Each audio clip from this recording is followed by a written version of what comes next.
धन गुरु नानक, धन गुरु गोविंद सिंह जी महाराज। गुरु गोबिंद सिंह जी की यह साखी अमृत वेला के महत्व को विस्तार से समझाती है। यह घटना उस समय की है जब गुरु गोबिंद सिंह जी और उनके अनुयायी आनंदपुर साहिब छोड़ने के लिए मजबूर हुए थे। मुगलों और पहाड़ी राजाओं की संयुक्त सेना ने आनंदपुर साहिब को घेर लिया था और वे लगातार हमले कर रहे थे। स्थिति इतनी विकट हो गई थी कि गुरु जी को अंततः किला छोड़ने का निर्णय लेना पड़ा। जब गुरु गोबिंद सिंह जी और उनके अनुयायी आनंदपुर साहिब छोड़ रहे थे, उस समय भयंकर बारिश हो रही थी। भारी बारिश के बीच मुगल सेना ने पीछे से हमला कर दिया। यह हमला रात के समय हुआ और लड़ाई सुबह के शुरुआती घंटों तक जारी रही। करीब 3 बजे का समय था जब गुरु गोबिंद सिंह जी ने घोषणा की कि यह अमृत वेला है और आसादी वार शुरू करने का समय है। अमृत वेला, जो कि सुबह 3 बजे से लेकर 6 बजे तक का समय होता है, इस समय में की गए पाठ और भक्ति का विशेष महत्व होता है। मुगल सेना अभी भी पीछे से हमला कर रही थी। स्थिति बहुत ही कठिन थी। बारिश हो रही थी, हमला हो रहा था और गुरुजी के अनुयायी संख्या में कम थे। ऐसी विकट स्थिति में गुरुजी ने अपने योद्धाओं को 2 समूहों में विभाजित करने का आदेश दिया। 250 योद्धाओं को पहरे पर तैनात किया गया और बाकी 250 को साध संगत में अमृत वेला करने के लिए कहा गया।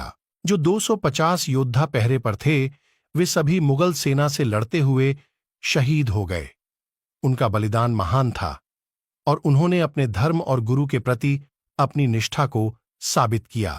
लड़ाई के बाद भाई दया सिंह जी, जो पहले 5 प्यारे में से एक थे, ने गुरु गोबिंद सिंह जी से अपनी आंखों में आंसू के साथ पूछा, हे गुरु जी, क्या आसादी वार करना और अमृत वेला का पालन करना वास्तव में इतना महत्वपूर्ण था जब हालात इतने कठिन थे?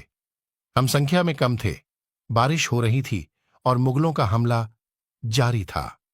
गुरु गोबिंद सिंह जी ने अत्यंत शांतिपूर्वक उत्तर दिया, यदि वे सभी 500 योद्धा भी उस सुबह शहीद हो जाते, तब भी यह एक बहुत अच्छा सौदा होता, अर्थात उन्होंने आध्यात्मिक लाभ कमाया होता।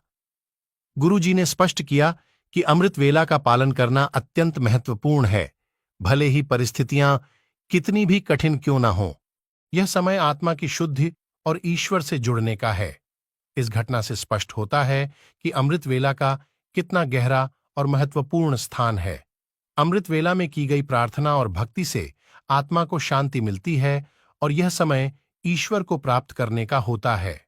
गुरु गोबिंद सिंह जी का यह संदेश आज भी हम सभी के लिए प्रेरणादायक है और हमें यह सिखाता है कि भक्ति और धर्म का पालन हर परिस्थिति में आवश्यक है।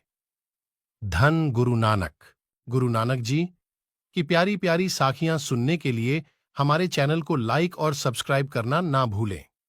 बेल आइकन को भी प्रेस कीजिए ताकि नए वीडियोस के नोटिफिकेशन आपको मिलते रहे। गुरु नानक जी की साखियों को अपने मित्रों और रिश्तेदारों को भी शेयर करें ताकि वो भी इन साखियों का आनंद ले सकें। धन गुरु नानक। अगर आप भी अमृत वेला करते हैं तो कमेंट सेक्शन में जरूर बताएं कि आपको अमृत वेला करने से